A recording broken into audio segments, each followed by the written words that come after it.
May pag-asa pa bang magbago ang isang taong galit na galit sa Diyos at lubog na sa satanismo? Kilalanin si Joven Hugo mula sa dilim ng pagsamba kay Satanas hanggang sa liwanag ng himala ng Diyos. Dito lang sa The 700 Club Asia. Susunod na.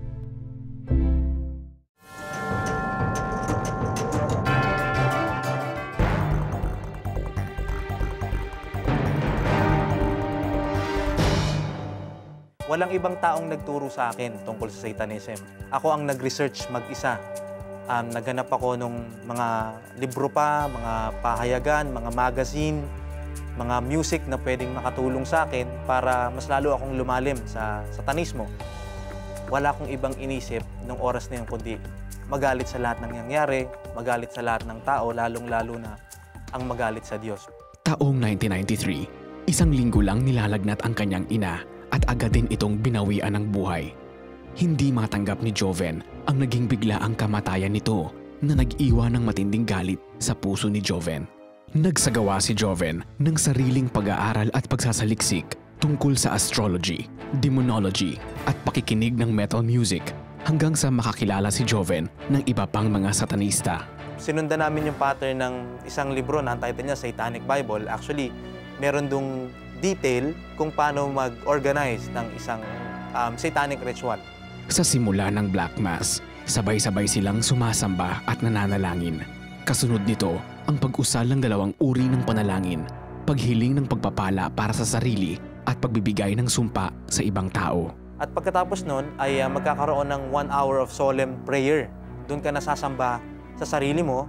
Kung gusto mo mag-conduct ng magic rituals, kumbaga, kung gusto mo mag-chanting, I do believe na I became supernaturally powerful back then. I would predict kung ano itsura ng isang building even before ko siya makita. I-describe ko siya sa isang tao, tapos pagpunta namin sa lugar na yun, exactly how I described it. Nakakahula ako, nababalikan ko yung past, even what the person feels during that time. Hanggang sa nagtayo din si Joven ng isang banda kung saan kapwa mga satanista ang kanilang miyembro. We play this type of music na ang tawag nga is black metal. We have to give an image sa lahat ng nanonood na we look like vampires or mukha kaming mga lumabas sa lupa. Form of worship na rin po siya. Pagpapakita na rin sa tao na satanista kami. Especially, we have those costumes and we wear like inverted crosses. Hindi po nila alam na nag-worship na kami. Pero para sa amin, worship po namin. Ang goal ko po noon, believe it or not, is to dethrone God. When I die, I know I would go to hell. I would lead hell side by side with Satan himself. Sa kabila ng magulo at madilim na daigdig na ginagalawan ni Joven, suminag pa rin ang liwanag ng pag-ibig ng Diyos. Isang kaibigan ang ginamit ng Panginoon. Nagtaka ko sa sarili ko kung bakit ako nakikinig. For the first time, nakikinig ako sa Kanya. Alam mo, Joven, sa kabila ng lahat ng ginawa mo, mahal ka pa rin ng Panginoon. Doon ako talaga natigilan. Paano niya ako mamahalin? Kung kinuha nga niya ang nanay ko Tapos ako mamahalin pa niya. Lagi kong sinasabi na hindi siya buhay, walang Diyos. Dati nagpupunit ako ng Biblia. Nagawa ko yung mga bagay na yon, tapos sinasabi mo sa akin, mahal ako ng Diyos? Sabi niya, oo. Gusto mong maintindihan? Umattend ka sa Bible study namin. Paano niya ako mamahalin? Meron akong mga tanong sa isip, pangbara sa kanya, pero lahat nasasagot.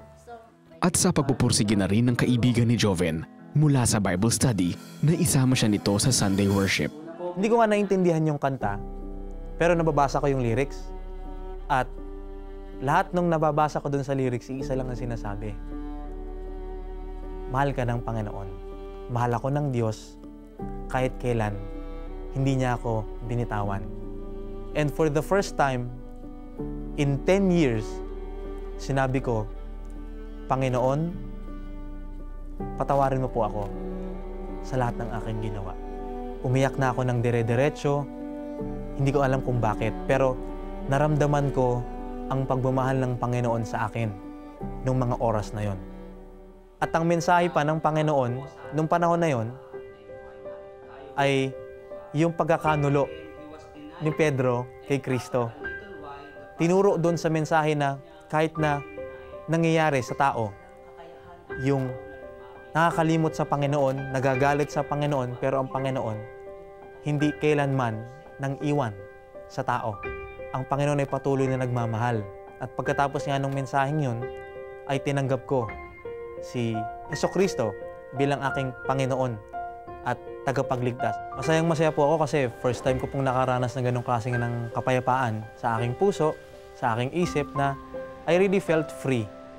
Una, ako po ay nagpagupit ng buhok at tinanggal ko po yung mga hikaw ko sa muka, sa tenga, ganon. Yung mga gamit ko ngayon, mga kwintas, yung mga ginagamit kong pangmisa, lahat po ng libro, lahat po sinunog na. Kasunod ng pagsuko niya sa Diyos, ang pagsisikap ng Diablo na guluhin muli si Joven. Nakikipag-usap siya sa akin minsan sa panaginip. Sinasabi niya sa akin na, totoo ba yung ginawa mong yan? Pero purihin po ang Panginoon sapagkat doon sa mga panaginip kong yon, ang sinasagot ko po sa kanya, sa demonyo ay mga verses din. Galing din po sa Biblia. Ngunit nagpatuloy pa rin ang pagtatangka ng Diablo na maibalik sa ilalim ng kanyang kapangyarihan si Joven. Merong supernatural na manifestation, yung isang kapatid niya ay napoposes. So ganun po ang nangyari. Tumatawag po kami ng tulong sa mga kakilala naming pastor, ngunit wala pong nakapunta nung gabi na yon. Sinabi ko sa kanya na hindi papayag ang Panginoong Hesukristo sa ginagawa mo sapagkat ikaw ay talo na.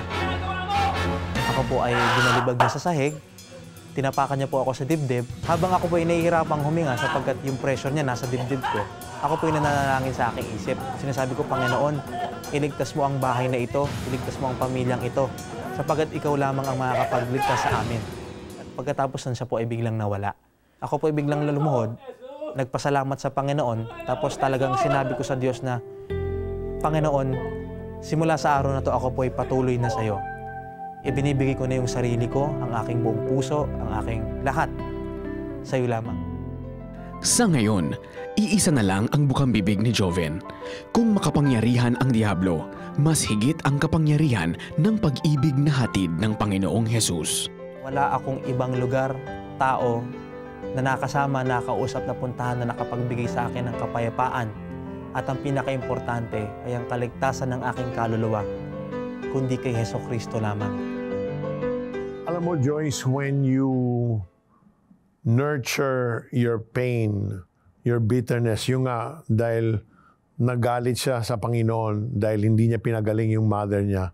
And if you keep that and nurture that, it turns into bitterness, you start hating, and then later you seek an influence, a power, because you want to take control. Wala siyang kasi control, wala siyang mapuntahan, wala siyang mahingian ng tulong. You want to take control. You want, yun nga, that's the reason why he started studying on Satanism and went to the occult, and then even put up Satan worship, established a group. Who would go that far, that deep, to just because of that bitterness that's in you, that hate that's in you, because no one helped you. Kaya it's very dangerous to keep something pag meron kang, halimbawa nasaktan ka. Alam mo, after if you don't have the strength, you need to offer that to the Lord, because if you don't release forgiveness, if you don't let go and forgive yourself, forgive those who hurt you, forgive there's no need, but if you need to forgive the Lord because you said something about Him na hindi totoo, you need to go through that. Kasi kung hindi, ganun na mangyayari. Mapoposes ka ng hate mo. I'm glad though that you made the distinction between yung anger saka yung hate. Yeah. No? Kasi yung anger, I believe that we all feel this. There are moments, feel it at one moment upset, in our lives. Right. Pero yung binanggit mo yung pag-nurture o pag-alaga, diba? Bine-baby mo yung anger mo, ginagamit mo siyang parang excuse or license to do whatever you want. And yung anger na yan, kung baby yan, no? Pag pinalaki mo yan, pag ni-nurture mo, magiging hate. And before you know it, kung ano-ano na ang ginagawa mo, kung ano-ano na ang sinasabi mo. And I believe many people have experienced this in one form or the other, pero sa kwento ni Joven, it really got worse. At ang kanyang kwento ay isang paalala nga, no? Na, eto pakinggan niyo po, walang lalim, okay, ng kasalanan ang hindi kayang abutin ng grace ni God. Isipin niyo po yan isang dating satanista. I mean, how can you even imagine that, no? Ngayon ay anak na ng Diyos dahil walang imposible sa Panginoon. You know, tama yan, no, Joyce? And for those watching right now, ikaw na nanonood ngayon, pakiramdam mo ba'y malayo ka sa Diyos? O baka naman katulad ni Joven na galit ka sa Kanya. Gusto naming ipaalala, mahal ka ng Diyos. You know, we can tell God our hurts. He's unshakable kasi We can pour our hearts to Him. Yun ang hinihintay niya, that we come to Him, magbalik loob tayo, and just come to the Lord. Whatever it is you've said about God, whatever it is you thought about Him, He is willing to forgive. And that's the reason why He sent His Son Jesus on the cross. Amen. Precisely to purchase you back and us unto Himself. And if that is your desire, you want to let go of that hate, you want to let go of that bitterness, there's no other way but to invite Jesus in your hearts because He is love. Let's pray. Just say, Dear Lord, You are the only one that knows what's going on inside of me, inside of my heart. All the pain, all the hurt, the hate that is in there right now, Lord, I no longer want to live this way. And I want to be set free. I want to be delivered from this pain. So right this moment, Lord, I give this pain to You. I wanna surrender everything to You, Lord, and ask You to touch me.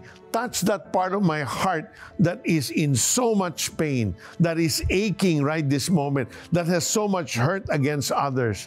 Even now, Lord, I choose to release. I choose to forgive as I ask You to forgive me for the things I have done against You, to forgive me for the things that I thought about You, Lord God.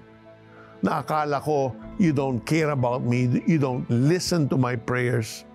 But now, Lord, I realize that You died on that cross. You gave Your very life for me. And all You want is my heart. So I give it to You, Lord. I give You my heart today. And I invite You, Jesus, to be my Lord, to be my Savior, to be the God that will set me free and give me this new life in Christ. Thank You for loving me. Thank You for saving me. This is my prayer in Jesus' name. Amen. Amen and amen. Alam niyo po, ang ating Lord Jesus, He doesn't only free us from our past. He also frees us from our sin. So, kung taus-puso mong isinuko ang inyong buhay kay Jesus at tinanggap Siya bilang inyong Panginoon at tagapagligtas, we congratulate you because now you are a new creation in Christ. Ang inyong pangalan ay nakasulat na sa aklat ng buhay. Kapatid, ibahagi mo naman sa amin ang napaka-importanting desisyong ito. Kung kayo po ay nanonood sa YouTube, i-type lang sa comments right now, tinanggap ko si Jesus. At kung nais mong lumago sa pananampalataya at makasama sa aming online Bible study group, mag-comment ng BSG. Maligayang paglalakbay sa bagong buhay mo kay Kristo. Pagpalain ka ng Panginoon. Okay, mamaya mas makikilala pa natin si Joven Hubo mula sa dilim ng nakaraan hanggang sa himala ng bagong buhay sa Panginoon. Stay with us. Panginoong Jesus, natanggap ko po kayo na aking Panginoon at tagapagligtas. Sumabay ka ba sa panalangin upang tanggapin si Jesus? Narito ang CBN Asia Prayer Center para sa iyo 24/7 upang tulungan kang magsimula ng panibagong buhay na punong-puno ng pag-asa, kapayapaan at tagumpay. Just text YES, your name and location o mag-chat sa The 700 Club Asia Facebook Messenger.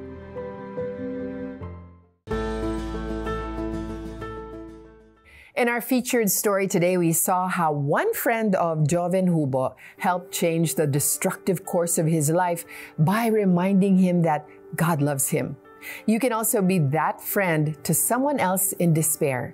Sa katunayan, na ipaparating nyo ang pag-ibig ng Diyos sa tulad ni Joven Hubo sa bawat disaster response na isinasagawa ng Operation Blessing, ang humanitarian arm ng CBN Asia. That is so true, Joyce.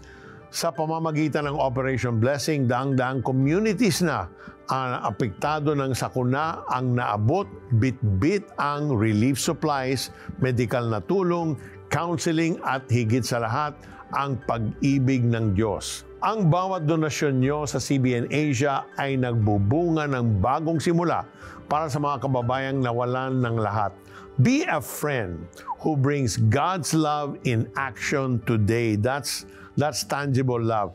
To send your support, scan the QR code on the screen or go to cbnasia.com/give. Samantala, nabanggit ni Joven Hubo sa kanyang kwento na nakatulong din ang lyrics ng mga kantang narinig niya sa simbahan para malamang mahal siya ng Diyos. At kung nais nyo ring patuloy na lumalim ang inyong pananampalataya, makinig sa Reverb Worship, mga original songs ng pananampalataya mula sa puso ng mga Pilipino para sa bawat Pilipino. Stream it now on YouTube, Spotify, Apple Music at reverbworship.ph. Sa pagbabalik natin, mas makikilala pa natin si Joven mula sa dilim ng nakaraan hanggang sa liwanag ng kanyang bagong buhay sa Panginoon. Alam mo ba, ang pananalangin ay hindi lamang paghingi sa Diyos? It's about praying with the power of God's Word. Sa iyong donasyon na 2,500 pesos sa CBN Asia, makakatanggap ka ng exclusive video streaming access sa powerful teaching na Pray with Power. Pag-uusapan natin ang 7 susi para manalangin ng may kapangyarihan. And watch as His promises come to life in your life. Become a CBN Asia partner today. Kasama natin ngayon after so many years, Joven Hubo. Welcome to the show, Joven. At kumusta ka na ngayon? You're talking about some 20 years. Wow, 20 years. I'm sure a lot has happened. Since the story was, since we featured his story. By God's grace po, much better than before. I praise God for everything that He has done and has been doing in my life, in my family's life, and most importantly, sa ministry po. So, involved na rin po sa ministry ngayon as a pastor in Reconciliation Church. That's the name of the... Ang ganda ng pangalan, ang ganda ng ministry. All of us, Ministry of Reconciliation. lahat tayo, kailangan ma-reconcile Correct. the Lord. Okay, so Pastor Joven, napakalalim at matindi ang pinagdaanan mo. Ano ang encounter kay God na talagang hindi mo makakalimutan sa tuwing naaalaala mo yung bumalik ka sa dati mong buhay as a Satanist? I hate to use that word though. It just feels weird to use that word, no? What always reminds me is whenever I sing, whenever I sing songs to the Lord, whenever I hear His word being taught, I'm always reminded of His grace, of how powerful, how wonderful, and how loving Jesus Christ is. That a love that I am not worthy. However, dahil nga po sa awa niya, dahil sa pagmamahal niya, ay iniligtas niya po ang isang katulad ko. Wow. At you know, at that moment, no, pagkatapos ng lahat na yun, may takot ka pa ba na baka sakali bumalik yung dati mong buhay? Takot po, wala. Wala namang takot. Talagang patuloy po na nananalangin na Panginoon, ingatan mo po ako, ingatan mo po ang aking pamilya. At nawa po, Lord, lagi mo po akong tulungan na sa lahat po ng aking ginagawa ay laging magbigay po ng kaluwalhatian sa inyo. But that does not mean na everything is, kumbaga, smooth sailing. Smooth, tama. Hindi po talaga. Meron pong mga times na talagang yung atake nandyan, yung oppression nandyan. Pero talagang ang best defense is pagluhod, paghingi ng awa, pananalangin sa Panginoon. Yun lang po talaga. Amen, amen. So okay, outwardly, parang cool na maging bahagi ng sinasabing dark side kasi may quote or unquote na may kapangyarihan ka, no? I think you went through that feeling where I'm powerful because I'm part of the dark side. So, bakit mas pinili mong, talikuran ang yung pinagdaanan mo, turn your back on the Satanism and receive the love of Jesus?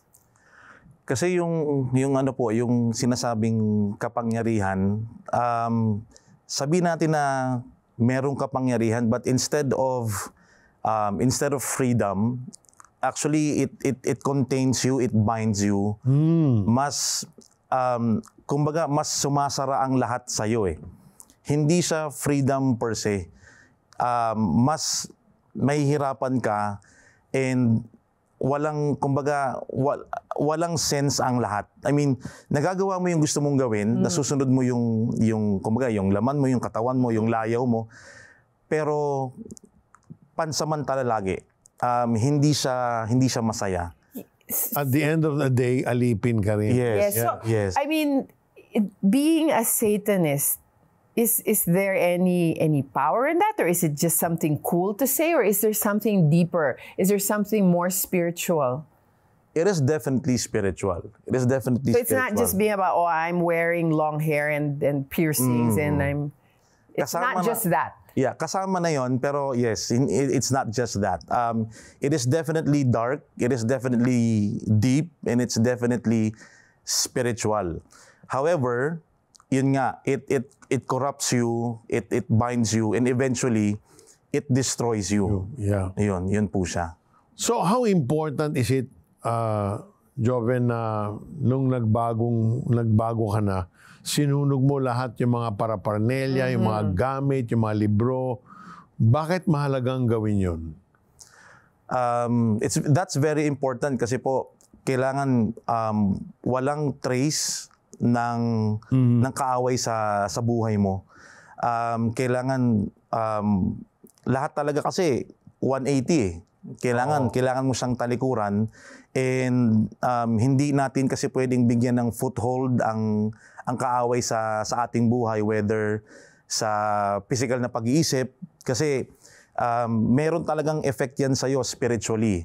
So, lahat ng kapit, kumbaga, lahat ng kapit ng kaaway sa buhay mo, kailangan mong isurrender, kailangan mong bitawan, kailangan mong talikuran. And ang atake kasi ng kaaway sa tulsa eh. Kaya nga nagagamit yung word na deception kasi hindi mo siya halata na akala mo yung ginagawa mo, nag-e-enjoy ka lang, akala mo masaya ka lang, but in truth, paunti-unti ka niyang kinakain from the inside and magugulat ka na lang, lubog ka na, you're so immersed na hindi mo na alam ang iyong gagawin. Oh, and at the time, you were going through nightmares, nananaginip ka noon na may mga humahadlang sa'yo. Tama ba yun? Nung nagsisimula ka na magbago, what did you do? What Bible verses did you think of or make kapit to during those difficult times? I remember that dream very vividly. I remembered a man, all white, and he looks like if you're familiar with the statue of David. Michelangelo's. Yeah. meron siyang cover lang na alam mong parang very, very white linen. Tapos, toga? Yeah, he sits on a throne. Opo, he sits on a throne. And then, he was asking me, alam mo ba yung mga ginagawa mong yan? Sigurado ka ba dyan? So, I was answering him, definitely, I was answering him John chapter 3, verse 16. Wow. And Isaiah chapter 9, verse 3. Where God gives light to those to the people who are in darkness. Hindi siya yung parang nung nagbibitaw ako sa kanya ng mga verses parang takot na takot, hindi eh. Yung itsura niya parang okay, at least you know what you're doing. Ganon siya. So doon ko nakita na this is really something serious and real kasi spiritual battle na to. Na nung because of the love and mercy of the Lord Jesus Christ, when I came to know Him, at the same time, at that moment, parang sinabi ko na rin sa Kanya na simula sa araw na to, magkaaway na tayo. This is an all-out war against you and me. And yun, kaya talagang patuloy ang paghingi ng awa, paghingi ng tulong, pananalangin. So, kung may isang mensahe kang naisabihin sa mga taong yung galit sa Diyos dahil sa sakit o trahedya nangyari sa buhay nila, ano yon?